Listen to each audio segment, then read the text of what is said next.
I'm ready. 3, 2.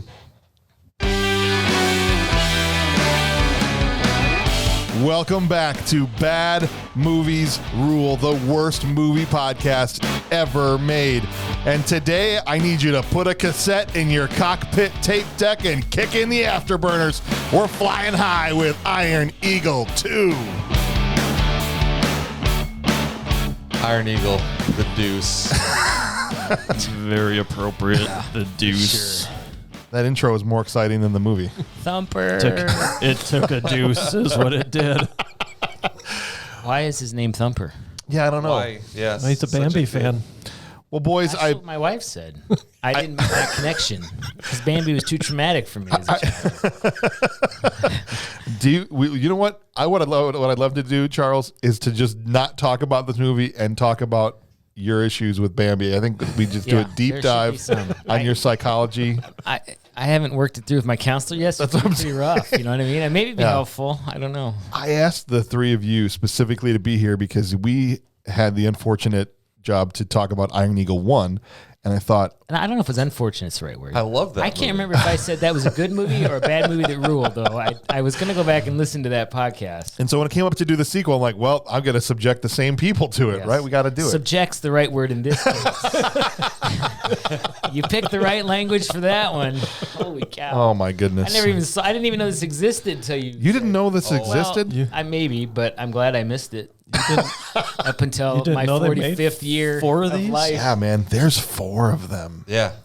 How do these get made? I'm trying to judge the drop, the curve that we're dealing here. And if this is from 1 to 2, it's got to be a straight shoot downward. No, this was a hockey stick from 1 to 2. I mean, 4 this is as good as 2. Oh, it is. 3 is much worse. Okay, I can't wait. I mean, once you're on the bottom, I mean, you're just crawling around down there. I don't know if it matters. If you can accept it, you just live in the muck. We're just going to crawl around in the muck. I mean, I think I'm going to wait a while till we do Iron Eagle 3. Yeah, please. I don't think I can handle it. Because I need a palate cleanser of about 16 movies before we get into that one, at least. Need to keep the listeners. Yeah.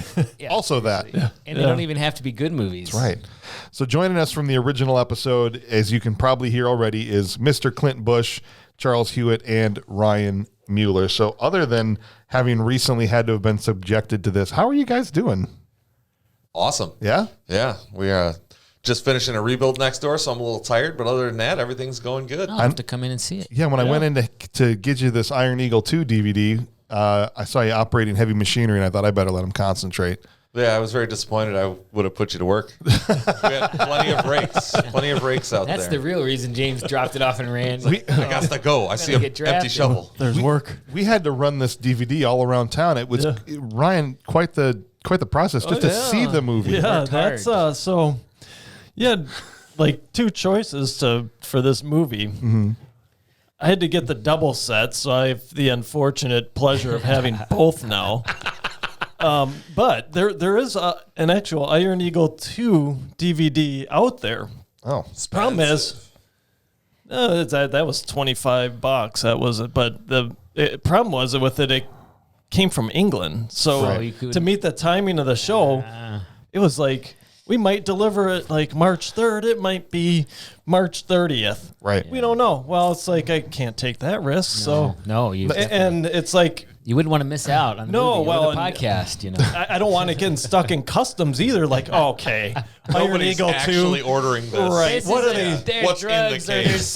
What are they smuggling? Right. And what are they smuggling in here? Secret gets held up in customs, and we don't get to do Iron Eagle 2. They were thinking you were transporting information, secret information across the border. You know how rare something is. If not only is it not streaming, you can't even get it in America on Amazon. You can't. No. You have to get a copy from England. It's risky going from other countries because they may not work in America. Well, that one did come from Amazon. That one came within about a week. But the other one, if I just wanted Iron Eagle 2 for $11.99. And I'm pretty sure the mature label's on there so that you can handle it emotionally. That's because that's actually a Canadian copy. I think that's why it's not even. You can't even get it in America. That's how bad it is. They had to get it from Canada. Well, let's get the vitals out of the way because I'm interested to find out what you guys thought of this. Even though I probably could guess if I was given one try. What do you think they did when they excuse me, I'm gonna start that over. When they were talking about doing Iron Eagle 2, and they're like, we got to bring the original team back, right? Because the first one was so good. What? I know where you're going with this. What the hell is Doug Masters even doing in this movie if he's going to be in it for a minute? Well, hold on. I don't want to spoil that yet. Yeah. I don't want to spoil that yet. Oh, I thought that's where you're going. No, I was not. Terrible stuff. It's okay. They brought back the writers and the director. It's the same writers it's the and same directors? writers and directors. Oh my goodness. Yes. So it was directed by Sidney Furie. They were like depressed. This day. Well, you know what they were thinking? Well, hell, the first one made money and that wasn't good, so That's right. Yeah, we'll bring everybody back. Rack them up. Let's go. We're going back to the well. So yeah, it was directed by Sidney Furie. It was written by Sidney Furie and Kevin Elders, who also co-wrote the first one with Sidney Furie. So I'm surprised it's the same people. it's the same people. Yeah. There's no excuse. Is it? Maybe you could go, oh, they just brought in some rando. Yeah. You know. It might have been better if they brought in a rando. Well, what I don't understand about that then is Right. you have very little continuity with the first movie. Yeah. So why even have the same people? That's exactly what I'm saying. Is it doesn't make sense. I was surprised when I went on there to see. I'm surprised to it's hear the that same myself. team. I would have thought Yeah. that they would have realized that what they did have was with that group, or Yeah. at least some of that group. The movie starred Lou Gossett Jr., and that's about it. All right. Mark Humphrey, There's a Comfior couple was it? guys. That guy. Yeah, He's Comfior. gone on to have quite a career. Yeah, he's been in a Actually, lot several of of stuff. those guys. Yeah. Yeah, you had a couple of hefty those careers. guys in there. And Sharon Hachowin. Is she the Russian lady? Yeah. I guess she was the only lady in the movie. You know, she was actually, so I was looking at her IMDb. She was a passport agent in a movie in 1991 called Cover Up with Dolph Lundgren. Of And- course. Okay. So and we'll get to that one. We'll here. get to that. Next week. I did add it to the list. Who co-stars in that with Dolph Lundgren? Lou Gossett Jr. There's a team-up movie with those two, and if you think I wasn't adding that to the list, Yeah, but you it's may crazy. want if you want some movies in between this quality, you may want to space. I'm going to space it out. We're not doing it next week, but it is on the list, though, for sure. Cover Up, Interesting. 1991. The budget, I couldn't find anything. It's unknown. We both looked. There's nothing out there. But it made $10 million. That was the gross in the box office. So I have to imagine it lost money. I mean, the first movie budget was $18 million. Maybe they had a similar budget for this one. I don't know. I couldn't tell.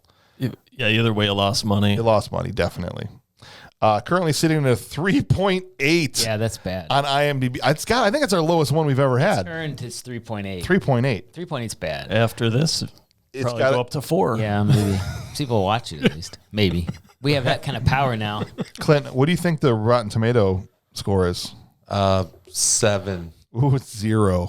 Is it really 0? 0%. No one reviewed. One review. Oh, I was gonna say. Okay. Philip Martin from the Arkansas Democrat-Gazette. He was rummaging through his. He was going through a used store and he found Iron Eagle 2 and he's like, I'll watch this and write a review because he can't find it. And he was not a fan. He gave it 2 out of 5 stars. That's Wow, about too many. 2's pretty generous. 1.5. That's maybe. pretty light. But you're gonna like this. The audience score is 29%, and there's 5,000 plus ratings. So lots of people rated it. One of us in this room enjoyed this movie. That's what I'm saying. That's almost a third. 29%. That's pretty accurate aggregate though. Yeah, Yeah, That's that's the- a good sample size. I mean that's almost a third of the audience liked it. Liked it. Yeah, I was shocked. But so I went through. I'm like, okay, let me see what some of these audience people actually said. Right. So here's some reviews from the audience score on Rotten Tomatoes. Here's what Gary said: poor sequel to an already dumb movie, half star. Gary's right. Greg W said, not bad as far as sequels go, 2.5 stars. Interesting.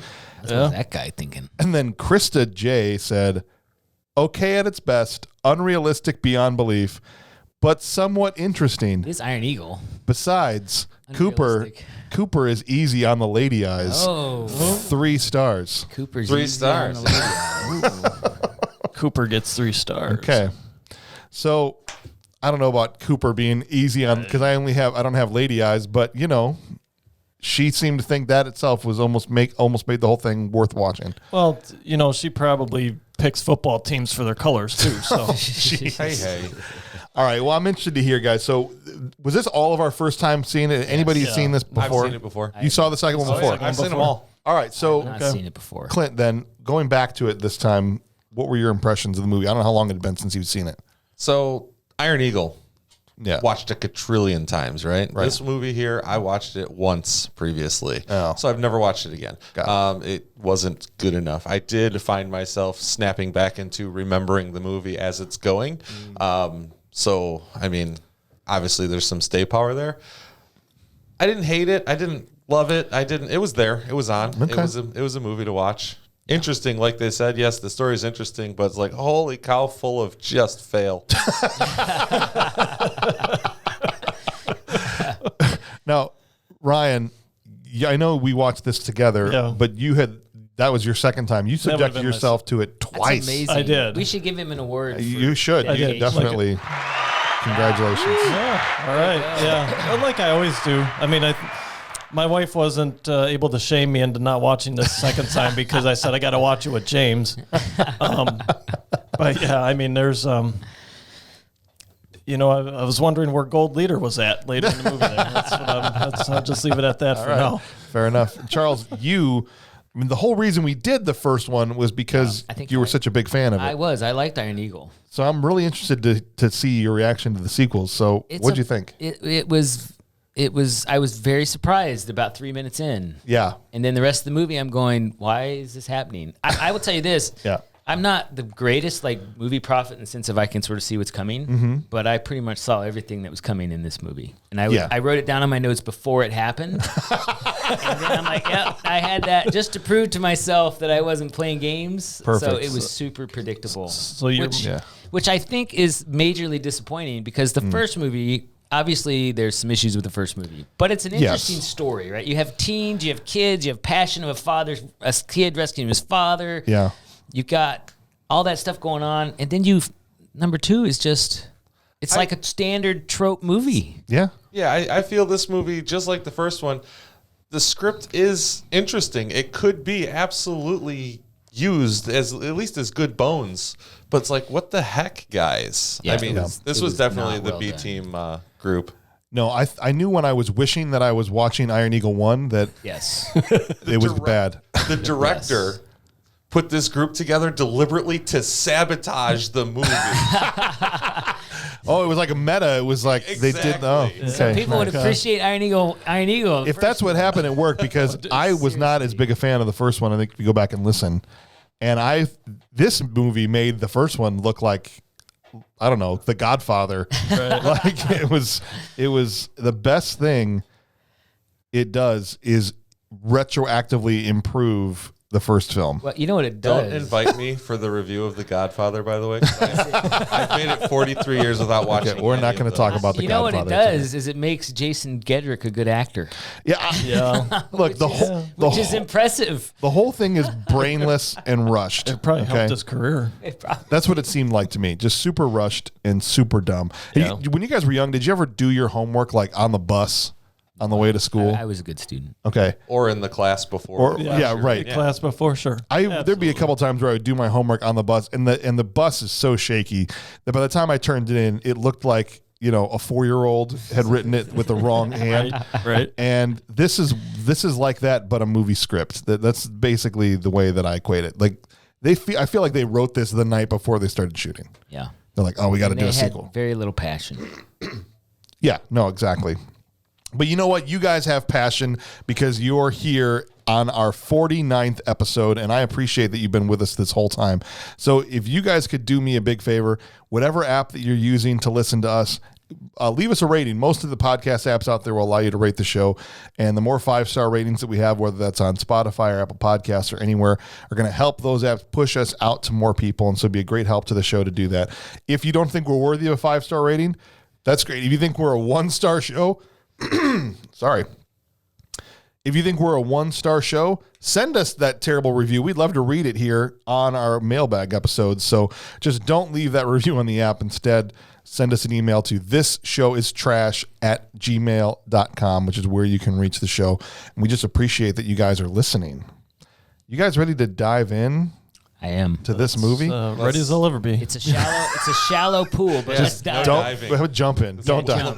We'll wade in. Yes, like the kiddie pool. You're right. I don't want to break our necks. Dove in, it'd be terrible. Put a toe. Let's just put a toe in. Just put a toe in. The depth of it here. Belly flop. Well, look, guys, we're going to get straight into this because, there's a reason Charles is wearing a suit, and this is what the first 5 minutes is the most important 5 minutes of the entire film. Yeah. Right?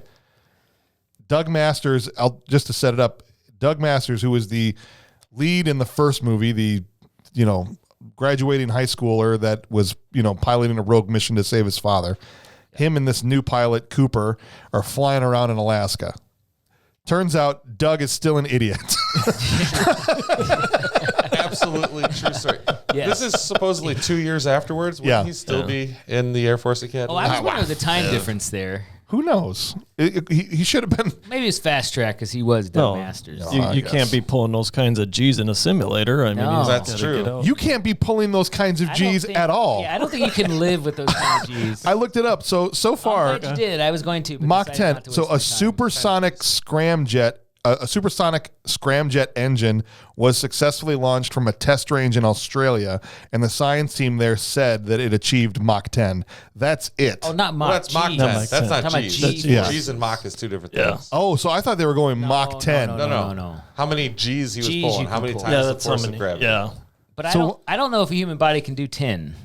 Oh, see, now they've got G suits and stuff like that. So. I'm notorious for doing zero research. We talk about was the worst show. Yeah. And then the one time I do incorrect. You see people, this is why I don't bother with research. So I'm just going to say, no, the human body can't do 10 Gs, and I'm not going to look it up. I'm a little disappointed because I was going to look it up and I didn't. But I'm not going to. We're just saying it now. They actually could. I mean, in car accidents, you subject yourself to more than that. Let's pretend he was rocket launch. I'm sure. Let's just pretend he was going Mach 10. Okay, go ahead. It would have made this more interesting. 7,000 miles an hour. Unbelievable F-16. I guess those C's are a vast improvement over the A and B F-16. No, my question was they wanted to do 10 Gs, which I do wonder if you can even do physically. But they only seem to spin again. And I think to do G's, you got to turn. One hard, continuous turn is how you get G's. Pull harder. Harder. It's pressure on you. It's not around. So Doug always spins. No, but look, Charles, you know how this works. He was propelled by the power of soft rock. Oh, he was. So I'm watching. So here's my list, right? I start watching the movie, Iron Eagle 2. Okay. Thumper? Why is his name Thumper? Yep. Sure. Music is still part of his flying. Yes, so of course I'm like, it is. Yeah, and he's got that song. It's about angels. And if you YouTube that, apparently people like that. So when we were watching, I said, where's his cassette player? And Ryan's like, chill out, relax, it's coming. It's coming. And then I asked, well, can pilots do 10 Gs? Yeah. And then I said the turn thing, not spin. Yeah. And then, do we want to get to the sad part? In just a sec. Did you have something? No. Keep trucking with it. And then this is where I almost quit watching. Yeah. An F-4 Phantom comes up with a Soviet star on it, and it's supposed to be a MiG-29 or something? Yes. Yep. Okay, I wrote, on my notes, sacrilege with an exclamation point. Why do we? Because it wasn't actually a MiG? No, because you have to understand, the F-4 Phantom was like the deterrent fighter for all branches during the Cold War, for most of the Cold War. Got it. So it's like, I don't know how to say this. It'd be like, I don't know. I can't even think of a good analogy. It upsets me so much. It'd be like a movie using a Russian baseball team and it's the New York Yankees? Yes. Yeah. It'd be like ridiculous. Like everyone who knows anything about airplanes watching this is going, wait, what? Why are you using any other plane is fine, but not the F-4 Phantom. I hear you. Well, I just think it's hilarious that what ends up happening is all because Doug is such a moron that he accidentally flies into Russia. Yeah, well, and Coop didn't help him with that either. Like, how do you accidentally fly that far into Russia? Yeah. And Coop had said at that point he did 9.5 Gs. Yeah. And he started to black out and had to pull out of the thing. Right. And then Doug's going, okay, my turn, and he does his whole thing and it's ticking up 9.5, 9.6. And then he barrel rolls to the left, 9.7. I don't know how that happens. Like you said, should have reset down to like 0.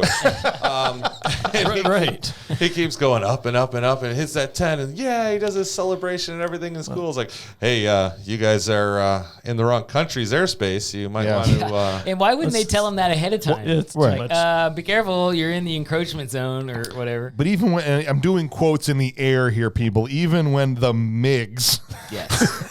roll up to escort them out. Doug's like, I'm freaking out, man. Right. Yeah, why is that so So how is he freaking out? He's the one that led this rogue mission to the unnamed sovereign nation of Libya. Yeah. They're going to kill us. They're going to kill us, man. I know. So he's worried about weird. a couple of...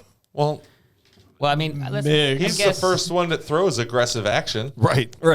Why are they also loaded with missiles and bombs? Well, look, this is Iron Eagle. That's what the whole Cold first War, one baby. were just Cold like. War. Did they At the ready all the fly time? close to Russia with loaded aircraft? But let's get to why you're wearing your suit, because what happens after Doug is kind of wigging out. I'm watching the movie. Okay, I'm watching the movie, but I'm sort of like, okay, this is standard Iron Eagle stuff, right? Like the flying, the scenes, okay. It's obviously Israeli F-16s again because the U.S. government's like, we're not sponsoring this crap again. And I'm like, that's cool, whatever. And then all of a sudden, Doug starts freaking out. The Russians come, and I'm like, oh, Doug's gonna get. And then he gets shot down, and I said, Doug dies? Blown up. I'm like, I turned to my wife and I said, he died. Like, is he actually dead? Yes. Well, and then I'm like, I actually go on IMDb to see if he's in this movie, and then I realize he's not in any of the other movies. And I turn to my wife and I say, they actually killed Doug Masters. They didn't just kill Doug Masters, they killed Doug Masters in the first 5 minutes. Right. And so I am wearing my suit. This is I'm an ordained minister. And I'm wearing my suit because I feel like there was not enough mourning and recognition that Doug Masters died. Well, we never saw a flash to his friends. We never. Yeah. You got your Bible here? Are we doing a funeral? We could. I have. just don't invite Coop. He'll probably is my laugh. shepherd. I shall not want. He makes me lie down in green pastures. So if we wanted to, I'm ready to go. I got my big Bible, and I'm wearing my funeral suit. Well, look, even if I feel like and I'm wearing my glasses to honor the flying thing. Even if we gave him like a 2-minute funeral, it'd be more concerned than anyone in the movie showed.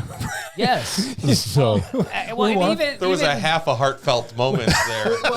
Come on. Even the scene with Chappie and Coop later was like no, but we were watching it and it's like crazy. You watch Cooper, it's like he's trying to stifle a laugh. Yeah, that was bad acting too. Oh, you're right. Thumper! When it comes, and he takes off his mask, he's like, I have to say Thumper really loud. he's got he does have like a half grin. That was the best take. That was the best one. Right. So you're like, the whole first movie is built around this kid and his family, right? So we don't have any nothing. My wife's like, no one cares. Like, where's the shot to his family mourning? His father still alive? He rescued him. Well, what about his friends? Everything. And the part of that too is because they were covering up the fact that Doug Masters was a moron and started an international incident. That's the worst part. When they're trying to get a joint group together at the same time for upcoming, That's the worst part, Clint. I can't get over the fact. Go ahead. It was a training accident. They don't acknowledge that Russia shot down one of their planes because their planes took aggressive action against. Right. I just can't get over the fact that the main character from the first one gets killed, and his death was basically Doug is goofing around in Russia, and gets blown up. And too close to his neighbor's yard. The disrespect. Not a very good fighter pilot either anymore.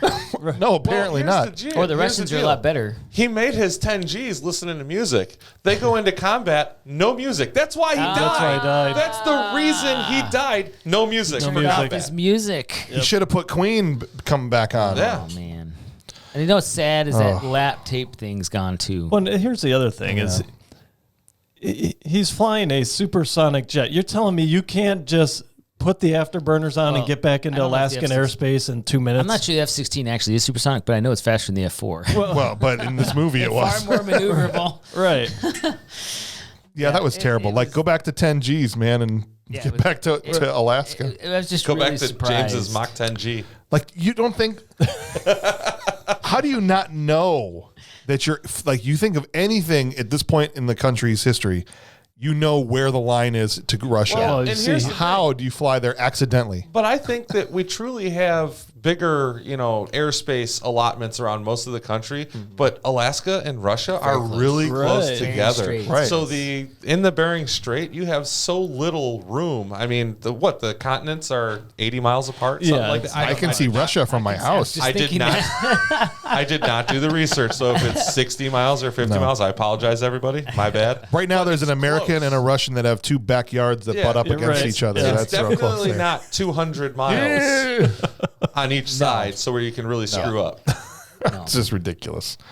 Yeah. Well, they didn't have And the planes are fast. Yeah, right. Well, they didn't have the ticker tape display either to tell them they were in Russia. That's right, from the first one. Yeah. They needed that. And the little dot matrix thing with the little fake planes coming at from which direction. That's the real problem, is they didn't have all that information coming on their dot matrix information. I needed a dot matrix printer in the cockpit that would just shoot out the... Too much technology. They didn't know. It just wasn't It's an old pin and ribbon printer. That's what I'm saying. I gotta get to tear the sides off. In triplicate. That's right. The F-16 is supersonic. Well, look. At this point in the movie, the movie's over anyway. Thanks for coming, guys. Yeah, in one of the reviews on IMDb, the guy's like, I walked out. I'm sure a lot of people did. Why am I watching this movie? I pulled up. I'll bring some of that up in a little thing. Some of these IMDb, they were just hilarious. The thing, like the disrespect, right? They showed not just the Doug Masters, but the audience. The entire movie. They had to know they got people to buy the ticket because his name is probably on the poster or was released in the cast list. And we got you. I'm gonna get your money. Now we're gonna just kill the main character. Although if you look at that, I read he was uncredited. That's what it says on IMDb. It says he's uncredited. Well, at least they were respectful enough to do that, because otherwise, what you're doing is you're doing a bait and switch on the audience, right? Where they come in and then you take the main character and nope, this time you get Coop instead. Well, did they accidentally have leftover footage from the first movie that they just used and cut in for this? Like they didn't even have him on the payroll? Maybe. He said, I'm not being any part of this. If you're going to call me Thumper, F you. I'm out. Oh, jeez. Just have me blow up in the first 5 minutes. All right. Well, so unfortunately for everybody involved, the movie does continue after the first 5 minutes, and it's basically like, blah, blah, we need you, Chappie. Stop shaking your butt. Get back in the military. He's dancing again, right? He's got his butt going. But he's heftier this time. He's a more portly gentleman at this point. Well, he got his paycheck from That's true. You're saying Luke Gossett put on a few? He put on a few. Between 86 and 88? I don't blame him, but, he got his paycheck. He's sitting back.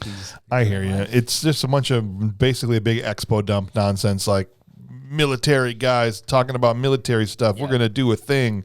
And we need you, Chappie. We're going to give you a star for that shirt. Come back to the military. There's no other military commanders in active service that can do this thing. We have nobody else that'll do a rogue mission. But he's working at the air, some museum. Air Force Museum or something. He's like, thanks for keeping these old birds going. And the audience has no idea what the plan is at this point, right? And Chappie's like, oh, I've got to lead a ragtag group of soldiers to fly some crazy mission. I've never done that.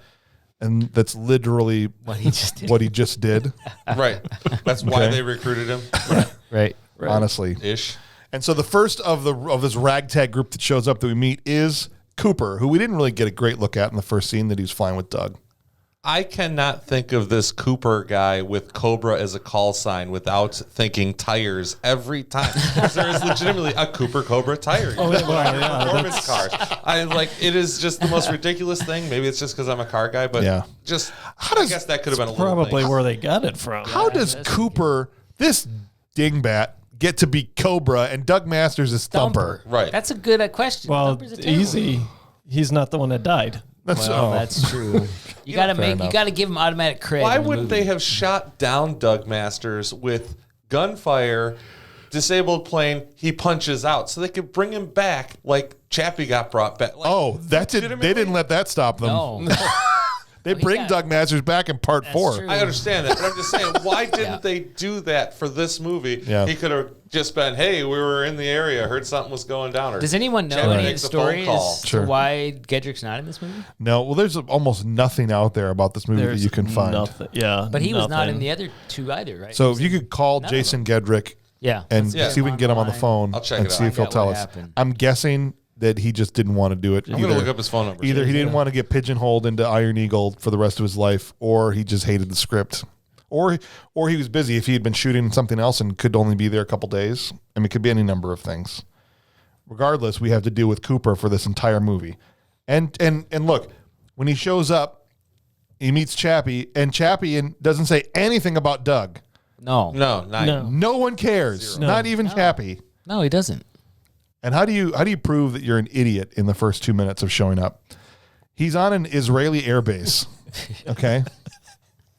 And he's walking around to these Israelis. He's like, me pilot, me fly plane in sky. And Ryan It's an MPG. Ryan's like, Israelis speak English, you idiot. Yeah, that's what I said. I said a lot of Israelis speaking, especially in the military. I'm sure they do. Cooper and you know, I mean, as soon as you see Cooper, you know who he's supposed to be. Oh, that's Wish Tom Cruise right there. Yeah. Discount Tom Cruise. Discount Tom This one, because the first one came out pre Top Gun. The first movie, like beat it by a few months. This one is clearly ripping off Top Gun, and they stick Coop in, who's basically supposed to be a lookalike. On this one, they kicked Top Gun's ass on getting to the theater by like 34 years for the second. Oh, for the second one, yeah. We're still waiting for the second one. The first one, it was only a couple of months. This one, they just ripped it out of there. But who in retrospect made the correct decision to wait? Maybe if Iron Eagle had come out in 2022 with a sequel, it would have been incredible.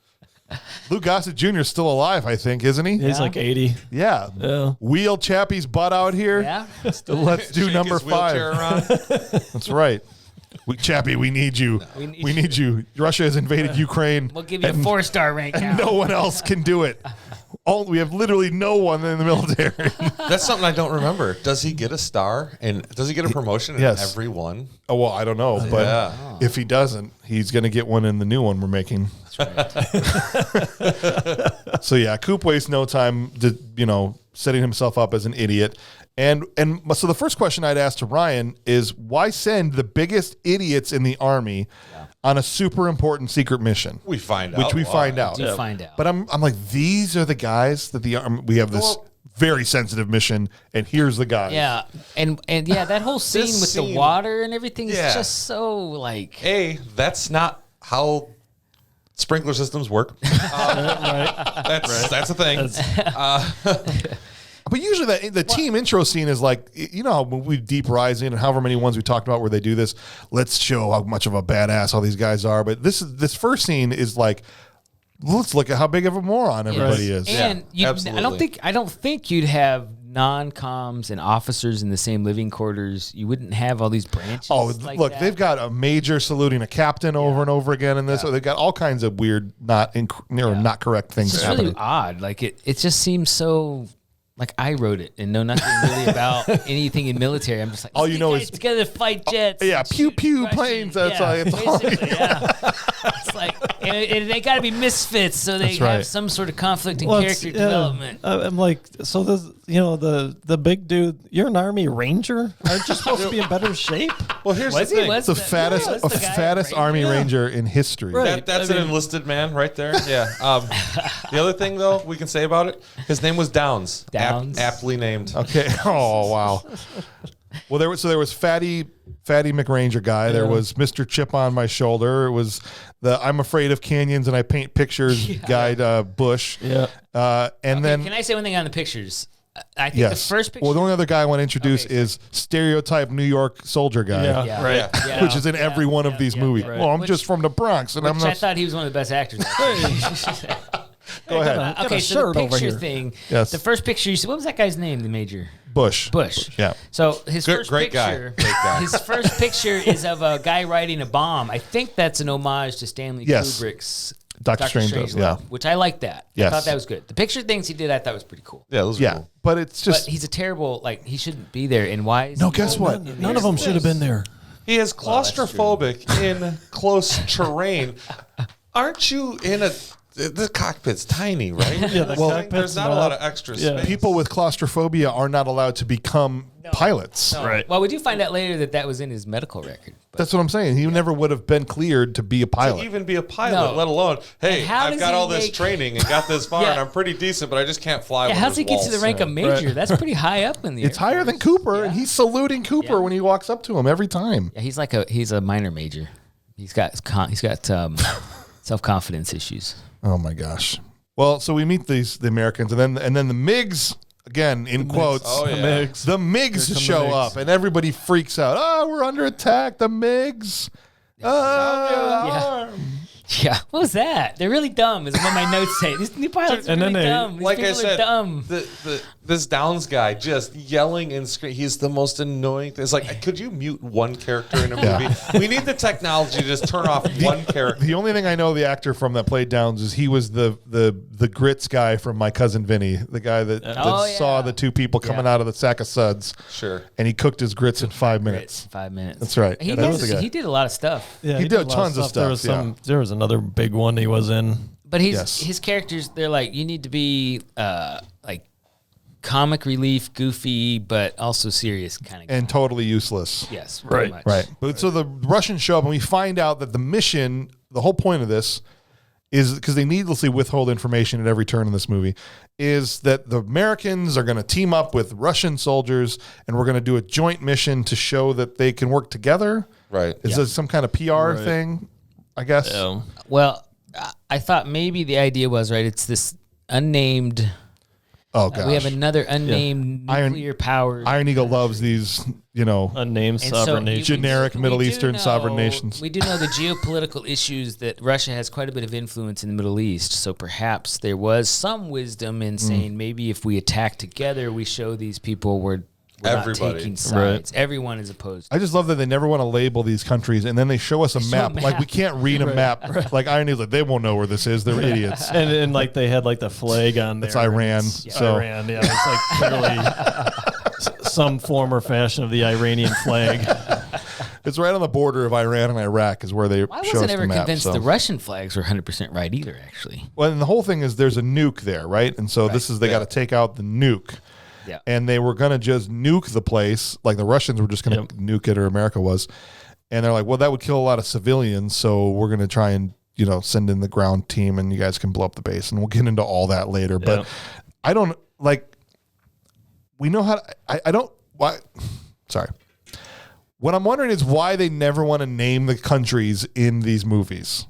Right, because the last one was Random Sovereign Nation. Because these movies go on for 50, 60, 70 years. People still remember. I mean, honestly, you can have a terrible movie that was written in the 80s, and some idiot is going to dig it up and do a podcast about it. So maybe we love that country now. Well, but at the time, I wonder if they were was he worried Hussein was going to bomb Pasadena, or like they put it, they attacked Iraq and Iron Eagle 2, and so now we're going to launch our weapons of mass destruction that we definitely have.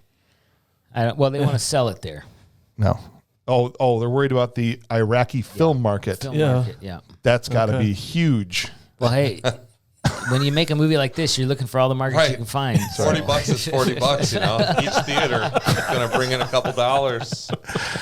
All right, so Cooper is still obviously... It wasn't $20, it's $20. Inflation, people. That's right. Cooper's still an idiot because he sneaks in on. So there's one of the Russians is a girl, because of course one of the Russians is a girl, and he's got to have the love interest. And she's a pilot. Oh yeah. So I'm gonna not be creepy or anything, but I'm gonna sneak into the bathroom while she's showering. Right. And then sit in a sink of water. Looking at her through a fogged up mirror. Yeah, he's like checking her out through a totally fogged. He doesn't even wipe the fog off. Not what we watched. It was completely. You couldn't see anything. I watched the same thing. I watched the same movie. He literally is looking at her, and the camera's back and forth and everything. He reaches over, and he does this while he's looking at himself in the mirror. He wipes off a section of the mirror. But you still can't see anything. Oh, no. It doesn't make it better. Right. Yes. But he does. Okay. Missed him wiping it off because it was just like... Right. But he's such a moron. He doesn't even realize that his pants are soaked through. Yeah, right. While he's sitting there talking. He has to stand up and go, oh, what? Well, did you know my sixth grade science teacher... I've never known if it's true or not, but it's apropos to this discussion. She told me that the human body can't actually feel liquid, but we can feel temperature differences. We can't feel liquid? No. Yeah. So if the water was exactly the same temperature as your hand. Dump this water in my face. I bet I'll feel it. This is cold. But yeah, I don't. Miss Twitty was her name. The last time I was on, we talked about Christy Holmberg. I had a crush on Miss Twitty too. Oh, you did? I did. She was awesome. Is she still around? Maybe. She'd be. I mean, in sixth grade, she was an attractive older lady. I don't know. Actually, she may not have been that old now. I think she's probably like 30 or 25. What if she... I was 12 or something. So. What if she was a closet Iron Eagle fan and she celebrates the entire collection? And you just insulted Miss her. Twitty, if you're still out there, insult. Reach out. I had a crush on her. Contact me at this movie's trash. This show is trash. Trash. gmail.com. You've only been on 7 episodes. No worries. This co-host is trash. And, there's accuracy. We're going to just keep reconnecting Charles to his past every episode until he's reconnected with everybody. I thought of Miss Twitty when the sink scene. I'm going, well, maybe it was like completely body temperature neutral, and he didn't realize. Well, look, this is the last important scene for a long time because what follows, guys, it's seriously just a series of pointless training scenes where we don't know what they're training to do or what the purpose of the exercises are or anything of value about what they're doing. Showing us that there's no way these groups are getting along. Just doing the stuff. But wait, can we go back to shower scene? She says, I wish. Did you take a good look, Captain? Yes. No. He said yes. He did, yeah. But he didn't, though. Right. No, but he said yes. So at least he was honest. He was creeping on. It's true. And your pants are wet. And then they do the super advanced track vehicle. Yeah. This is our most advanced tracked weapon or whatever. What's that called? And then there's Downs flying around. I just called them tanks or whatever. Well, Downs. Well, that's what I'm saying. The movie almost seemed like Russian propaganda. Okay, because the Americans were the ones in every scene that are jerks, that are lazy, they're idiots, they're inept. Like you said, Fatty McRanger flips a switch and almost blows up his own. That's an issue question. Well, but blows up his own team. I thought one of the better lines in the movie. Mm-hmm. He says, "You guys stole most of our designs." All of them. And then the guy says, "We stole all your designs." Yes, that's right.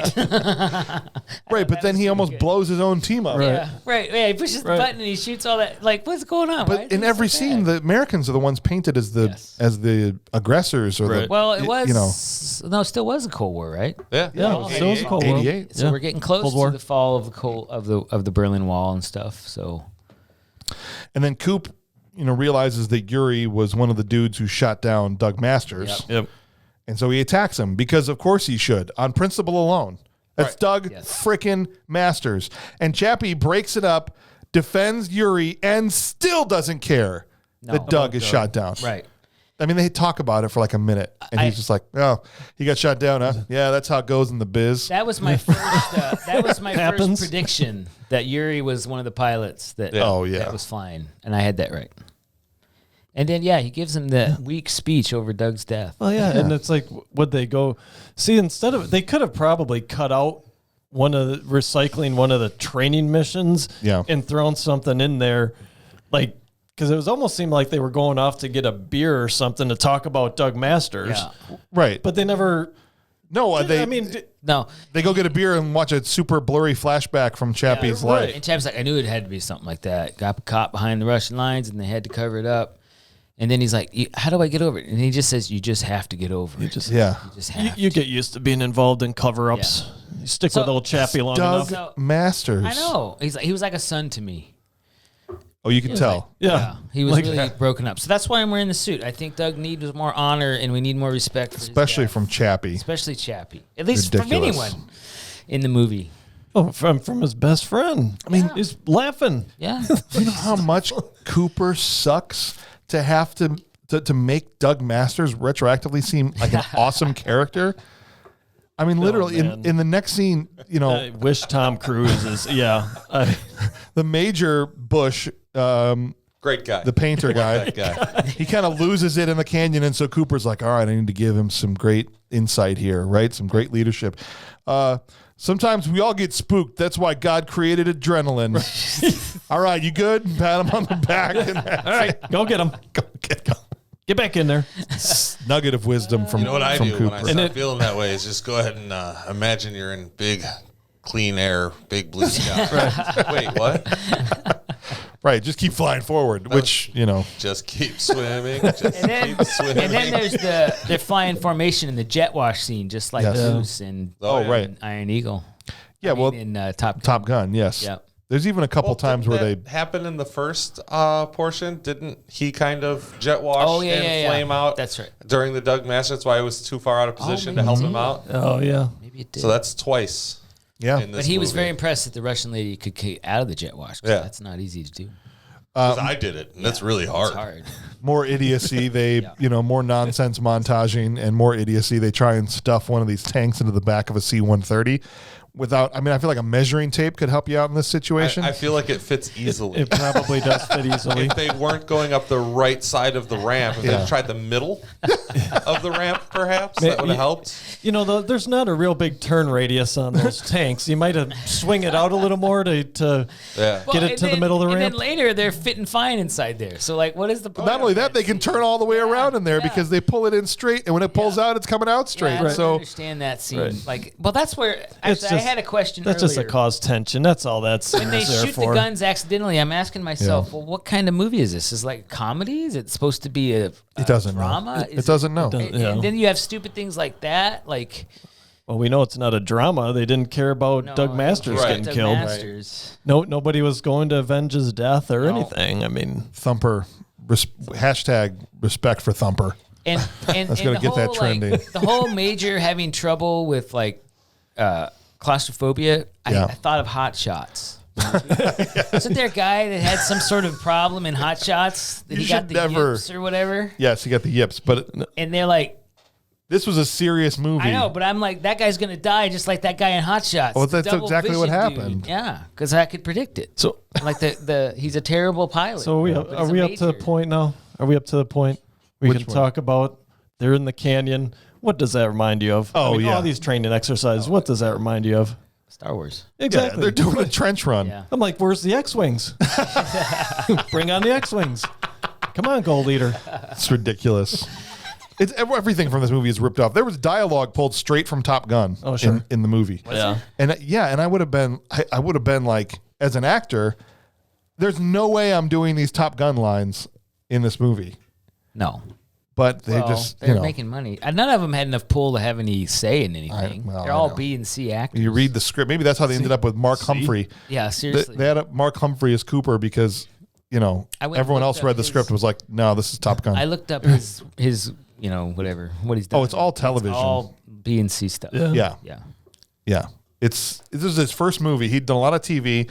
This was his first movie. Then he went back to doing, he didn't do another film until like 2001 after this. Oh, really? Yeah, it's crazy. Cooper, speaking of this, Mark Humphrey here. So they didn't try and do like a, what's the one Tom Cruise movie where he's the agent? Oh, Jerry Maguire? No, Jerry Maguire. So they didn't do like a Jerry Maguire or something with Barry Maguire. He didn't have a whole He's like, man, I could have just followed up movies of all of Tom Cruise's stuff. Show me the dinero.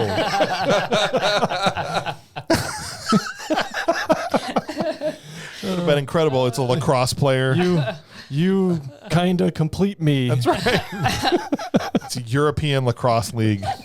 Lacrosse is pretty fun to watch. Actually. Oh my gosh! All right, so speaking of Cooper, he ramps up his love affair, and when I say love affair, it means like sometimes we look at each other. Yeah, right. It's like junior high love affair. Exactly.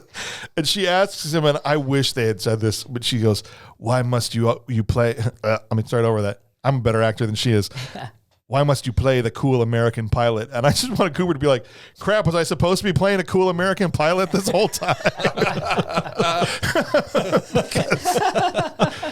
because that was not happening. Oh, man. Yeah, they had no chemistry, and her acting was terrible. Like, no. And it might have been a language. And she's still top 3. Well, she's Israeli, actually. So, or she's Israeli. Well, I went and looked at her IMDb, and she had very few English movies. Most of the titles were. But I felt like her acting for Russian was just to like speak a little slower with a slight Russian accent. Yeah. Oh, for sure. She was not good. And she wasn't interested in playing basketball. And to be fair, she didn't have much to work with. No. Oh, the script from a scripting standpoint. No. Why did she want to play basketball? I don't know. Nobody there knew how to play basketball. Russians not play basketball? Even the Americans were like, it's time to basketball, and they're like bouncing with 2 hands, and I'm like, these actors have never played basketball. Come on, I'm going to teach you how to shoot the ball. I shoot ball good? Yeah. He literally shoots the ball. It's one of the best jokes in the entire movie. With a pistol, right through the ball. I shoot ball good? Just right there, just firing off weapons. Amazingly enough, they don't go through the ball and skip off the pavement and hit somebody else. No. Yeah. But they get some shore leave because they've been working so hard, doing almost nothing.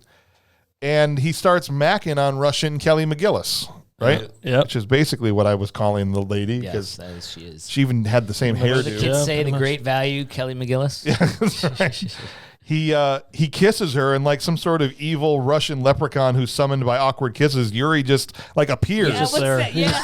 Yeah, because they go off together, and then I've had that too. I'm like, wait, he's just like there some all sort of a sudden. apparition. Yeah, He just right. boom there. And then it's never clear what Like is their relationship. he's like the disapproving father, just there, boom. Right. Oh, that was weird. Is weird. And you don't know, like, are they dating? Is that why he's mad? Is he just He's just protective creeping of on her? her. He just protects her. Is that you know, what it I don't know. She's Just a looks grown out for fighter her. pilot. But they start to fight, and like Fatty McRanger comes in. He's dressed like an Arab, and he's like swinging a purse, and you couldn't tell it was him. I'm like, who's this random Arab guy just coming in with a purse? Until his headdress comes off, and they're like, Jumping oh, in it's the just fray.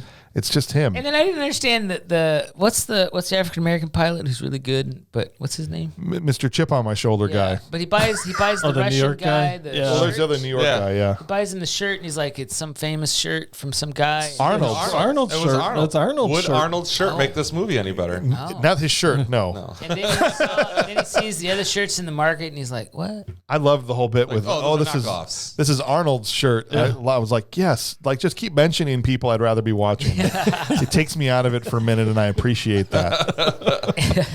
Oh, yeah, Arnold wore this. What do you? Oh, the 25 on the tag. That's just how many times it's been washed. Yeah. That's a stupid line. And so Chappie grounds Cooper Why- because of this fight, Yes. Yeah. right? Yep.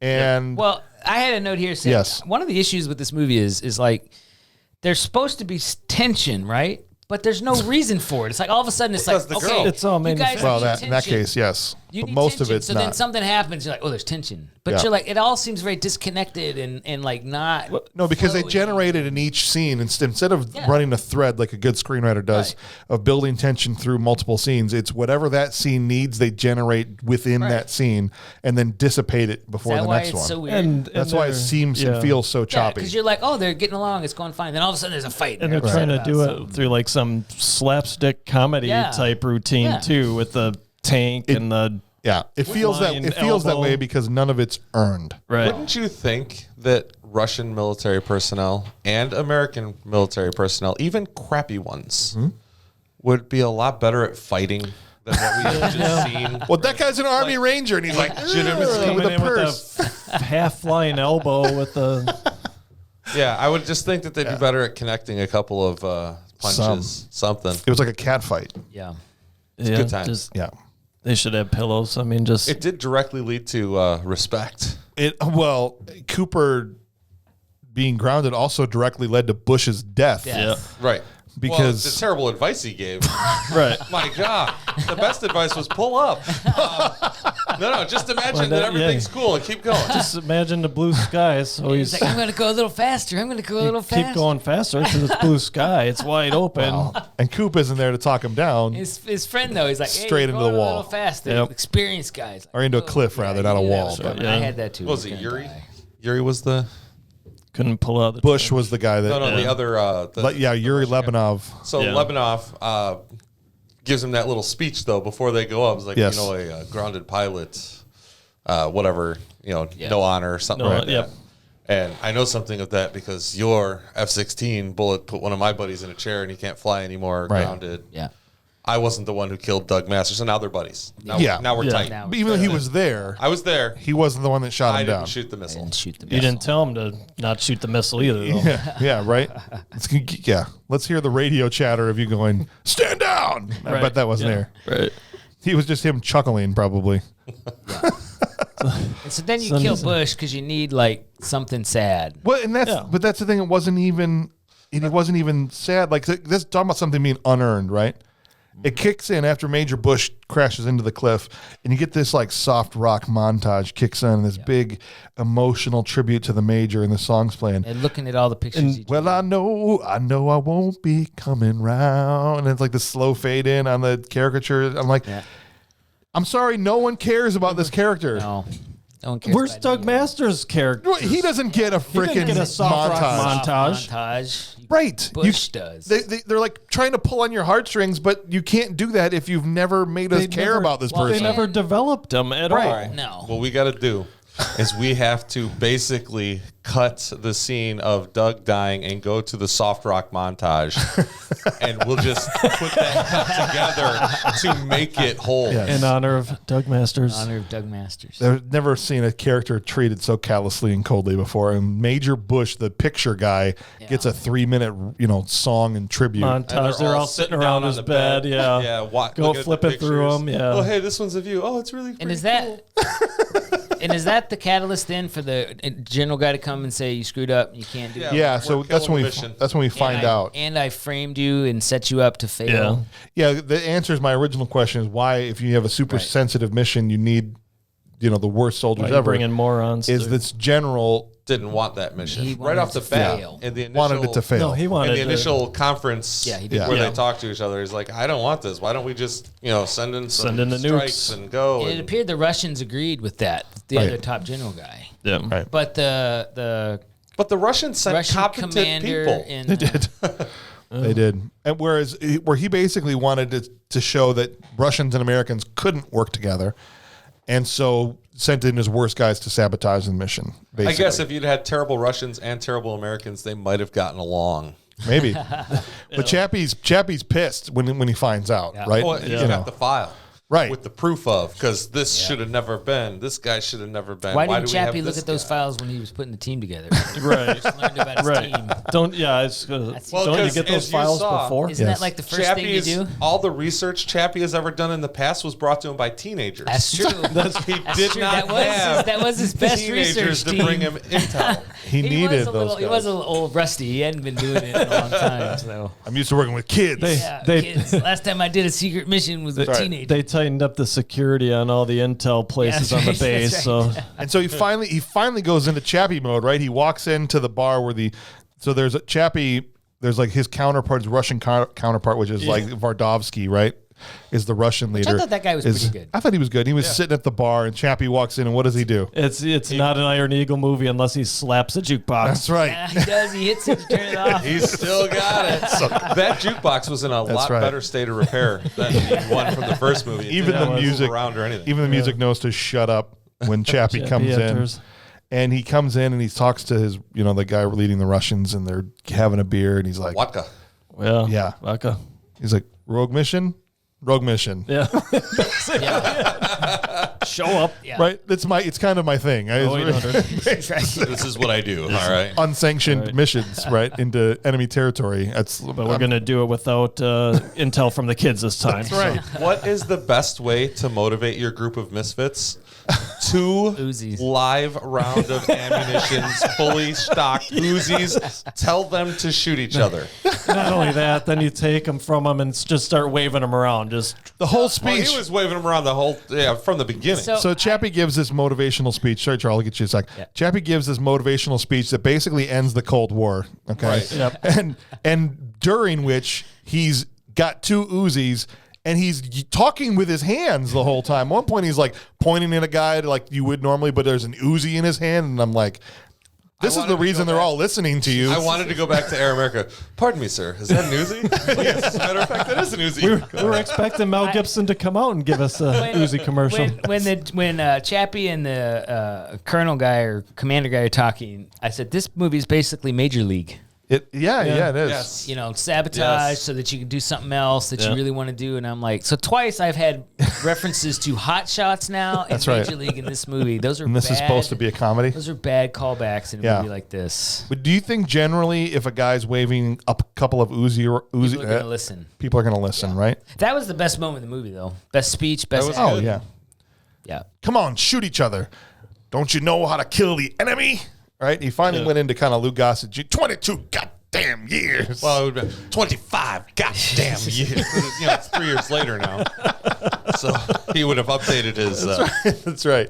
I was just waiting for him the whole movie to go full Chappie. He never did. He sleptwalked through it, and he kind of got there a little bit there, and then it was like, okay, rogue mission, let's go. I was legitimately going through looking for, all right, where's my Chappie line? There isn't a good deliverable. It says you got to have the courage to fight together. That's right. Even though you don't like each other. Prejudice. That's right. Yeah. It probably was a Russian propaganda film.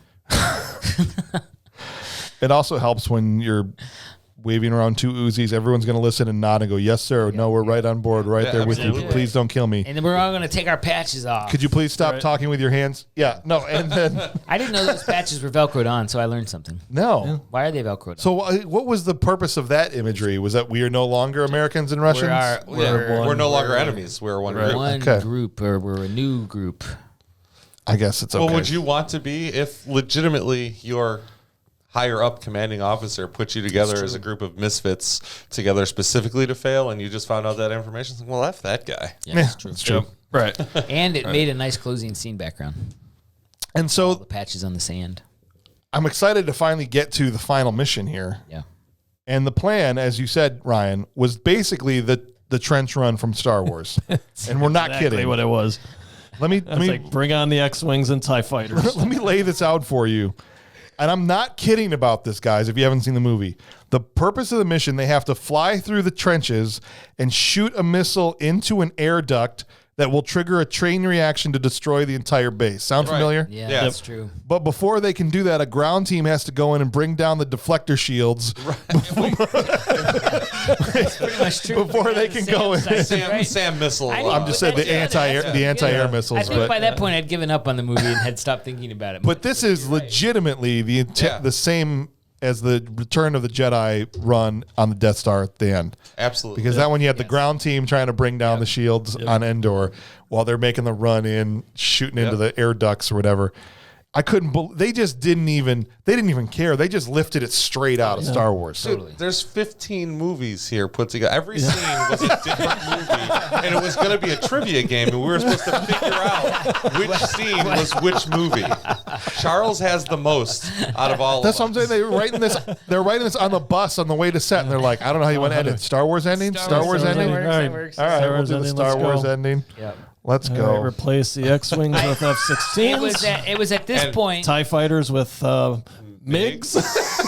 It was at this and point. Death Star with the Iranian missile. With the C-130 and the F-4 Phantoms acting as MiGs, and then the F-16s flying. Nice formation flying. I wrote down, said, better flying in this movie. Yes. Then the aerial scenes, if we're going to give credit to this movie about anything, we're better. But then they're like, oh, we should put some pictures of the bombers in. Yes. And it was literally like someone was holding the bomber, and it was like a kid's model. And that's exactly what it was. Jerkily going across the screen. Like, we didn't want to actually pay anybody to get some stock footage of planes flying. In the first movie, they had 5 action sequences of a plane in the air. In this one, they had 17. Yeah, much better. Yeah. Well, 7 of them were in the canyon. Yes. It was always the same canyon. Yes. I thought early it was odd that they were training in exactly the same canyon that they went to. They had to go. So it's like, hey guys, we're just training. So hold off the Sams right now. Put the Sams back in the cave. All right, don't shoot. We're just training to come do this later. The crash scene of the C-130 was terrible too. It obviously was a model going into it. Well, so first of all, I want to address what you said before, is because crash real C-130s. The bomber in the widescreen that they show, apparently in the European release, they did this on the widescreen format. And you can actually see the hand of the guy clearly holding the bomber and dragging it through the frame because they didn't shoot it thinking they were going to release it widescreen. Yeah, so that is exactly what it was. Okay? I was shocked at how bad those both of them were terrible. Yeah, they were. Russian bomber and my other question, B-2052. when they're coming in, the ground team's coming in on the C-130, right? Which ends up getting shot down because Chappie's plane gets shot down in every Iron Man. I didn't know Chappie was in there either. I'm like, wait, where's Chappie when he's talking? Oh, he must be in the airplane. But besides that, at one scene, they show them all in the back getting ready to deploy. Who the hell is flying the C-130? Because it's a rogue mission. Like, we just need a pilot. It's a rogue mission, though. Yeah, well, he doesn't. Like, they're supposed to launch with just their team, and no one knows. Of course, like every Iron Eagle movie, they're able to get a fully loaded payload, and all of that stuff. Yeah. But who's flying the plane? Well, the whole team is in the back at one point, strapped in. Maybe Doug Masters. He's actually there. He came back to life to fly it. What an awesome ending that would have been. And how hard would it have been just to add that character throughout the whole movie? Right. He doesn't even have to say much. Just kind of have a third. He's the guy who sweeps the floor on the side. The fact that they didn't think to themselves, somebody has to fly this plane. Who cares? Is their reaction? You know, it is pretty bad. It was probably the pilot who actually flew the cargo plane full of rubber dog shit out of Hong Kong because Maverick didn't end up having to do that job. That's right. So they just got him. So Chappie's the plane goes down and the tanks pull out and the ground team is off. And so essentially they got to plant these bombs to take out the SAMs, right? Yeah. Yep. And also, can I just say the tank guns were super wimpy? Yes. Right? Oh, yeah. They looked like there was just firecrackers going off in the barrels. Why were the bad guys circling them like an old Western? Right. They were just circling around. I know. I was like, circle the wagons. Chappie's here. What is going on? I'm like, why is this? Nobody circles the wagons like Chappie. Well, after they get in the air and are flying, they're like, oh, you are mission go. You got clearance to do your mission, right? Yeah. And now at this point, now that the plane has crashed, that's again send in the bombers. Yep. Right. Ours is already in the air. So what's the difference? What's this guy's motivation? They're already going to bomb it, so we don't need to be there and too. Why did Chappie call it off? Well, that's the thing. Call it off, and then he's like, "Go back," and the Russians go back. But I guess I should have. And then I guess I should have clarified this before. They're sending in their rogue squadron, Chappie's rogue squadron, to take out these, to take out the nuclear base without actually dropping a nuke. So at the same time, the Americans are launching bombers that are going to drop a nuke on the site. Yep. And so either way, the problem is going to be taken care of. The whole point of Chappie's mission is to do it without civilian casualties. That if they drop this nuke, a lot of civilians are going to die. Yep. Right. And so that's really the clock that they're up against is completing their mission before the American nuke gets there to take out the whole area. Right. Right. That's the goal. And when the plane crashes, doesn't Chappie call it off? I think, does he try to? I think he does. He says abort or call it off. I think he tried to call it because wasn't that the point that the two Russian pilots turned back? Yeah. He tried to send. And then you've got Cooper and whoever else in New York. Was it the New York guy? Yeah. Flying with them. They went on. They said, no, we're keeping out this rogue mission. The two Russian pilots follow orders at the time. And then they come back, and Chap's like, "Thanks for coming back." And I'm like, well, why and they've got command them to leave, and you can still and move. Then she was like, "Yeah, I guess the Americans not following orders are starting to rub off on me." Right. That was so stupid because they still were mobile. We're within reach of their objective. What else is stupid is the fact they put Fatty McRanger on the ground team. What, he rolls his ankle and he can't continue his mission? He's like immediately like, oh, I got a bum knee. I can't carry that. He's useless. No, he's got those cool bombs at the end though. He's useless. Yeah. And his like uniforms hanging open. It's like not even. It's just terrible. And so it ends up. Imagine the actor is like really like, guys, it's really hot here. We're in the actual desert. I thought we were gonna have fake desert for this. We're not gonna green. We're going to the real desert. Okay. Like, can we do something? I can't climb this hill. Can I just rest here? Send somebody else. My ankle. It was so terrible acting. Like there's no inflection. They're just like stuff's happening. Stuff's happening. Well, they're just basically all hiding behind this rock, and they're like, okay, this is the battle scene. Deborah Richter's not on it. No, unfortunately she's not. There's a good line here though. She's just sunbathing on a rock. This is the best. Awesome. I bet Billy could take these ground forces out. I bet Billy could circle around that much faster and tighter. That's right. There's a good line here though when the commandant, the commander, the Russian commander says, "I'm not coming to America. I'm told they shoot communists." Yes. In the streets. And then Chappie says, in my hometown of Detroit, Michigan, they shoot everybody in the streets. That's right. That's the best line in the movie. That's right. And the only reason the two of them are over there having a conversation is because they decide, let's let the two old guys run the bombs. Right. They're going to take They're going to take them across the field, across no man's land, and they successfully get the bombs there. And back. But then when they come back, the detonators had gotten destroyed, right? Right. And so, in order through the detonator, because I would lead with the detonator right here. There on your heart. That's where I'd put it. And so they're like, well, the only way we can do this now is we can set the charges off with a radio set to a certain frequency. Why wouldn't they leave a detonator with somebody who didn't run with the bombs? So that way, we got all the way up here with the bombs, but then we got shot. What if they gotten shot and died? There. Well, that's the thing. And so this New York kid is like, the New York stereotype New York soldier is like, a nice knife earlier in the movie. He's like, oh yeah, man, it's just like catching a taxi in Queens. All right, no problem. All right. And it's like they're making a big deal about running across this field, which they just ran across twice with no problem. These two old guys. He runs across like for 10 seconds and he's shot 5 times. But he keeps going. But he keeps going. And he sets it off. And he sets off the bombs. Holds the trigger to the radio and he takes out the deflector. Also, by the way, apparently getting a taxi in Queens sucks. if that's what that's like. Yeah, really. Well, Detroit, you're getting shooting everybody, and you're getting killed by taxis. Right. So planes. Anyway, now the planes can come in. The shields are down, right? Shields are down. Bring in the TIE fighters, or not the TIE fighters. Bring in the X-wings. X-wings. Gold leader. Gold leader. It says Eagle 5. Check it. Oh, it's Spaceballs. Should be more accurate, actually. Another movie we want to watch. All right, this is Red 5. I laughed out loud when like, be careful, there's high-speed cannons. Cue the slowest cannons of all time. Someone needed to turn the air pressure up on that one. Maybe the rounds were really fast. The backup shot was You've seen like miniguns. They're supposed to like whir around. And then you'd figure those would have been really spooled up and everything too. Right. Just no, it's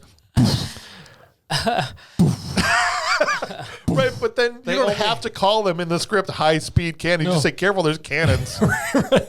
And isn't at that point too? They're flying through. They have a MiG, aka TIE fighter, that they run into the wall too at that point. While they're trying to just evade like the high speed cannons. I think bad stuff. Israeli Mirage. Well, they fly in, they shoot the thing into the thing, and everything blows up. They did the thing. They did the thing. Right through the air vent. Oh, but that was before. I've got 2 missiles, right? Okay. Yes. Because it was going to be cool. One in each. Yeah. He's like, but Russian pilot girl was like, you let me do it. You've only got 1 missile. He's like, but I can make it. No, okay, you're right. Peels out and then right into the thing. Right into the duct. Right into the duct. But only 1. Well, but here's the thing. They didn't send 2 missiles down which was ducts. what they had said. That was the whole point. But there was so many times in this final fight where he's like, I only have 1 missile left, and it cuts back and there's clearly 2. Multiple things, yes. Or the payloads will change from shot to shot. Like at one point they'll have sidewinders, then they got the big payload, and then it cuts back. 17 aerial shots of these planes. It's just, if you ever pay attention to that stuff, every shot it changes what's hanging off the bottom of their plane. Are not ground. Yeah, they're air to air. Also, right, they're not designed. They're not designed to shoot ground targets. But we do know that you can launch one while on the ground. Yes. Yeah. If you Doug Masters, but they killed him. Yep. Yeah. Doug Masters would have got it done. He would have had. I have a note here. I don't understand. By himself. Flipping Russian. Flipping Russian. Why would I write flipping Russian? I don't know. I don't know either. That's weird. Sorry. One of the funny things when the bombs go off inside the base was there a is Russian that doing flip? You've got that guy at the end. That's why. When they find the guy who parachuted out and he goes running up and he flips a couple times because that's what Russians do and they're happy. After they blew the Death Star up. Right. He's like one of them Russian circus guys now. I just want to get this out because I'm glad I was able to help you 3 times. Thank you. Unlock your memory. Yes, and that was a good. Yeah, that was a terrible scene, but a good memory unlocked. In the lab while everything is blowing up, go back and watch it. And first of all, it's a ridiculous. Like the computers are exploding. Yeah, everything is chain reactions weird. But there's a few times where dudes are flying over railings straight onto crash pads that are not even tried to hide them. But they're real people. They're real people. There's one scene too where there's all these roller chairs and this guy just jumps into the roller chairs, just roll away. It was one of the best parts of the movie is watching these stuntmen just throw themselves into things. Right. But try and hide the crash. We're not really going to coordinate anything, but just go jump off some shit. Exactly. And so they all say afterwards, "Okay, good job. Let's do our flips." And they all say goodbye to each other. And then to Russian Kelly McGillis, Cooper saves his best piece of wisdom for the end. He says, "Goodbye is the hardest word to say and the toughest to forget." That's stupid. What? It's really easy to say. What?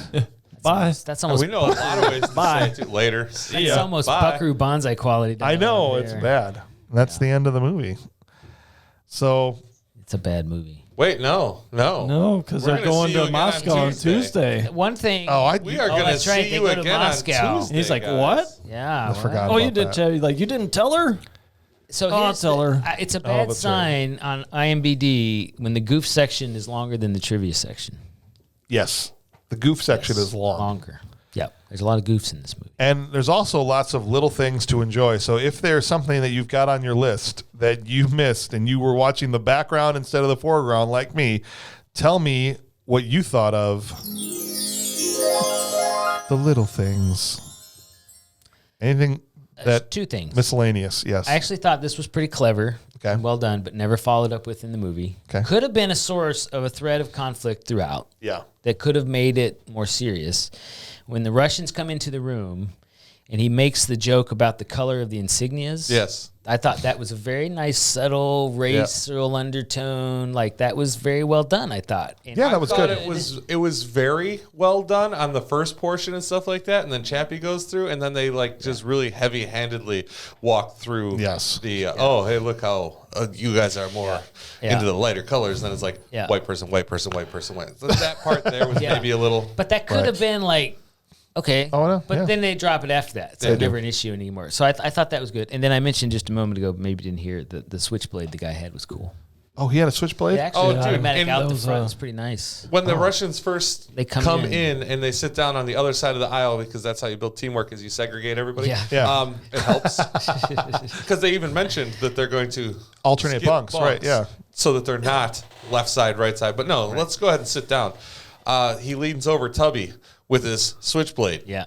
Oh, yeah, I remember that. Okay. And Tubby Downs was really, really unhappy about the Russians. Yeah, His name is Fatty McRanger? Fatty McRanger. He's like, I fought my whole life against these people, and you want me to work with them. That's right. Yeah. Like he stopped doing his runs 20 years ago. Straight out of basic. He said, I'm done. Like, I'm done.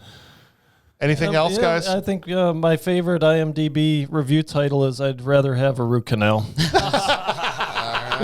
I would not. I would far rather watch this, but I get a sense of his feel there. What if you're in the dentist's office, they lean you back in the chair. Oh, no. They lean you back, they've got you strapped down. Don't even say it. They put That's the things nightmare. to keep your mouth open. I'm going to close my ears. And they put the drill, and then they're starting to chisel, and you realize that on the television is Iron Eagle 2. That just hurts. A fate worse than death. That's like one of the worst images I've ever concocted. The guy's playing it out, and he's playing out the fighter scene in your tooth. Yeah, he's like, oh my God. It would be even more scary. He's like, this is my favorite movie. I just love this movie. And he's taking it. This is Pilot Bush going into the wall in the canyon right in your tooth. Gosh.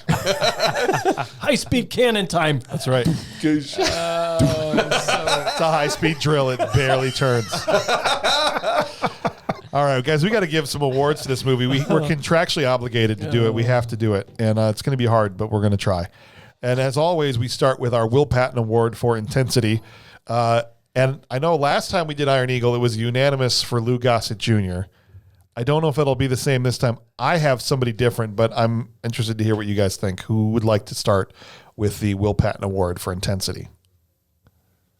Is that possible? That's what I mean, we got to pick somebody. I'll go first. Okay. I think Hickman, the white New Yorker guy, was probably the most the best actor. Yeah.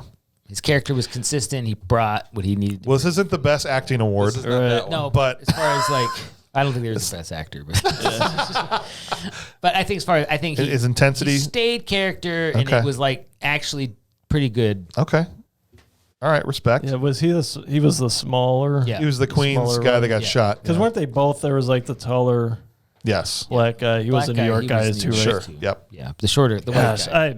I like Hickman. I mean, see, and usually I have this all written down. This one, it's like, I don't know. I'll rescue you. I'm thinking I might go with, the Russian pilot girl, just because kind of same thing, kind of stayed in character. She was, I think, okay. There wasn't anybody real intense, though. I mean, it wasn't. I'm going to save you guys, and you can jump on board if you want, but you don't have to. I'm going to go with Downs because he sucked so bad. What? The intensity of his suck was, I'm just using intensity. I can't co-sign that. I'm just using the intensity different. The intensity at which he sucked was through. Roof. Okay. I went with Colm Feore as Yuri. I could give Colm Feore. I think he maintained a pretty solid, he was smoldering solid. intensity. Right up until they became best friends. He was Iceman. I was kind of was Iceman, until half the movie. All right, then this is an acting award. It's the Michael Dudikoff Trash Can Full of Dirt Award that we give out every week to the worst. You're going to give him as well? We're gonna change it to Downs. It's the Downs. It's just going to rotate. Full of dirt. No, I didn't think Downs was that bad. Dudikoff still deserves that award title. Well, it's going to be named after him until someone takes it away. But takes it. I gave it to Mark Humphrey as Cooper. I just thought he was terrible. There's a worse. I didn't believe a word he said in this entire movie. Well, who was worse? The woman. Oh, really? Valerie was worse. What was her name? Sharon Hakokin. That's right, Sharon Hakokin. Yeah, I You think she's the know. best? She was bad. Yeah. I wanted to go there, but I thought maybe it was a language barrier. I don't know, but you could be She's right. an actress. I understand she was paid that. to not have a language barrier. I understand. She was a bad actress. She was my trash. She wasn't good. I'm not going to argue with you. No, Coop. I mean, just wish Tom Cruise didn't bring it at all. I mean, his name is Thumper. Mark Humphrey is going to win then our Michael Dudikoff Trash Can Full of Dirt Award. he's Cobra. He's Cobra. Yeah. Well, Thumper was Doug Masters. He cried Thumper. That was his best actor. Yes. No, that was part of the reason I gave him the award. Is he's supposed to be crying out that his friend got killed, and it looks like he's stifling a laugh. He's like at some comedy club to drink minimum. Like he could at least drink beer with Lou Gossett and Axad for a little bit. And he had, no, Valerie was the worst. All right, so the next one is a subjective award. It's just basically our top 3 performers. So the 3 performances that you enjoyed the most, and this was one of the toughest top 3 I've ever had to put together, but I did it. For 2 hours I combed through this cast list. I ended up with number 3. I had Colm Feore. I thought he gave a fine performance as Yuri. Number 2, I had Alan Scarf, who was Vardovsky. I would agree. The guy that played the Russian leader, the general. Yeah. And then number 1, I get Lou Gossett Jr. I mean, even Lou at like 60% of what he was in Iron Eagle 1 is still better than everybody else in the movie for me. Yeah. And just the strength of his speech alone that ended the Cold War. I mean, nobody else did anything that rose to that level. Right, I'm with you, except I'm flipping your Russians. Okay. Yeah, like legitimately. Right. So you got Colm second and Alan Scarf third. Yeah, I think that we saw less of the Russian general. Yeah. So therefore, I mean, Yuri was definitely... Yeah, he was there more. Hardcore Actually, for the whole thing.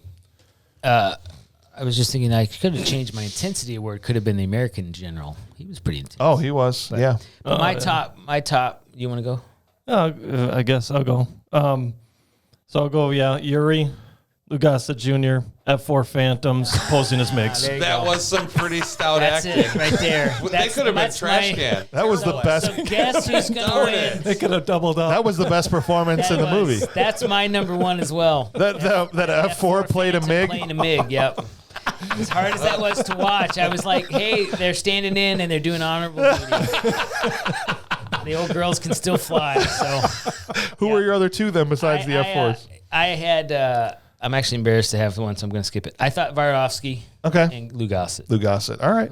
Fair enough. I actually had Mark Humphrey, too. Mark, you had... So that's... You didn't want to say it because 2 people gave him the trash can? I'm scared to be... No, it's okay. But no, actually, I think... If you like Cooper... I was really hard. I have like 5 names here because they're all pretty much the same. But I do think... We're swimming in the muck. Remember, we said that. We're swimming in the muck. If someone could rise, he did rise in the speech. Like, that was the best part of the movie, and he actually acted there. Yeah, that's the only problem with this award is no matter... And Vardovsky was good, I thought, throughout. No matter your idea of the movie, there still has to be 3 that are the best. But the Phantom's the best actor. Yikes. Sorry. No, like I said, it was hard. This was a very hard of all the movies to do a top 3. And Lou just wasn't standout. Yeah, he wasn't. No, he had a couple moments, and that was about it. The only reason Lou is up is because we know what he can be. Well, yeah, it's not to say that just because he's above the fray, but he just wasn't. Just because he's my number 1 doesn't mean it was a good showing from him. Right. But it was just better than everyone else. Right. That's why it's like why you don't give up on Aaron Rodgers on a down year because you know he can still have MVP seasons. That's right. You know Lou's got it, but he just was like, I need a little more. He's money. like, beach houses come and do. Do I dare ask this question? Would you say that this is a bad movie, or is it a bad movie that rules, or is it a good movie straight up? What do you guys think? It's a bad movie. It's not good. It doesn't rule. It's a bad movie straight up. It's straight up a bad movie. Like we watched Mr. No Legs the other night. Like, I could go and watch that again with a group of people. Sure. Like we were talking about this. I can't watch this alone. I wouldn't watch this with a group of people again. No. Just straight up bad. No. I'm not going to come over to your place to watch this. No. You know what I mean? I hear you. Legitimately, I don't. Right. I didn't enjoy it. But we are getting pizza a year from now to watch Knockoff again, right? So that's happening. Yeah. My life is just terrible a year from now. All right. So the other question I think is another obvious one because it's obvious every week, but would Arnold have made this movie better? And here's what I want to clarify because sometimes people get their pants in a twist about this question. The question isn't, would Arnold make this movie good? I don't think anybody could make this movie good. No. The question is, would it be Doug better? Bassers could make it good. Yeah. Would it be better than it was? And I think absolutely it would be better than it was if Arnold Schwarzenegger had been in this movie. Just not, it wouldn't have been good. Does that make sense? Right. What Yeah, part would he have still played? wouldn't have been He would have good. had to be a Russian, obviously. Take any of them. Pick one. Pick one. Mean, except for any pilot. he doesn't fit in the plane. The ground guy, one of the ground control guys on the ground. Oh, if Fatty McGee can be in there. He could have been the Army Ranger, and this would have been better. He could have legitimately been one of the MPs that came up to Arnold Cooper. Arnold could have flown the C-130. There you go. They needed one anyway. Pilot. Arnold gets us to at least a 3.9. Yeah, there you go. That's what I'm saying. 0.1 more. Please. You know what I think is disappointing about this movie to me was the first movie, right, was interesting story. Yeah. This one was pretty much just full of tropes. It was. And it was put together like it was just full of tropes. Like they did not care, and it was very disappointing. Well, that's like how they scene to scene. No I think the actual story, like the actual it could have been outline could have been if they would have done the scenes not so we're just going to steal this, that, and the other thing. Right. When James and I talked about this after we watched it, it was like... you can't use that start over. Yeah. There you go. Sorry. I said James and I talked about that after we watched it. Like the actual story, if it were developed, that we're trying to prevent civilian casualties with this joint operation, you could have had something there. Yeah. But we had to go and rip off Top Gun. We had to go get a Tom Cruise lookalike. We had to end this like Star Wars. Let's change one thing. Let's get rid of the you can put a group of people together that may have some issues with each other. Put a group of all alphas in there so that there's still that tension and you can build off of that. Well, there would have been more Get tension. rid of the misfit idiots and get rid of the guy trying to make it fail. Have that guy actually want it to go through, but they have a contingency plan in the background they don't want to use, but these guys just won't get along. Exactly. That would have that simple change, I think, could have made the whole thing a different. So look at this.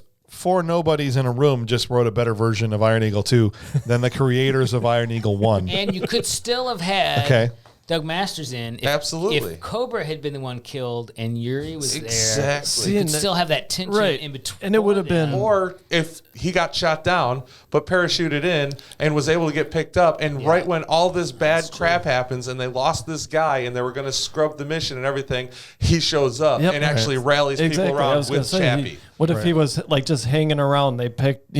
Are we talking got picked fan up fiction? And Iron Eagle 2? Seriously, guys? He could have been lurking in the corner, like around every corner. You have that shot on him. It's like, oh, Doug's alive. That's just waiting for his chance to jump in because he's got to save these idiots. That's right. How does Even though he's and an at the idiot last himself. minute, one of those fighter pilots comes in and it's Doug. Comes in like the way the Millennium Falcon comes in. Just comes in a MiG-29. Just music just starts blaring over the airwaves. Right. That'd be awesome. Right. Queen is coming over the speakers. But it's We Will Rock You this time. All right. All right, guys. Well, thank you for joining us all the way to the end. At some point, we're going to get Iron Eagle 3 and 4. I just don't know when we can subject ourselves to this. Are they straight to video movies? They got to be. I can't imagine. They have to be. They went straight to video bin movie. But Pretty much. Next week is the big episode. So we're going to do 2 episodes next week. We've got our big 50th episode, which I can't believe we've made it this far, guys. It's all because of you. We appreciate you listening. We're also going to do a bonus episode that releases the day after that, where we kind of do a retrospective on the first 50 episodes. We're going to rank some of the top villains. We're going to talk about like who is the ultimate trash can after Michael Dudikoff, of course, through all of the movies. It's going to be a good time. But for our 50th episode, we're going to talk about Big Trouble in Little China, and It's going to be awesome. Yes. And so please join us for that next week. For all of you at home, you people sit tight, hold the fort, and keep the home fires burning. And if we're not back by dawn, call the president.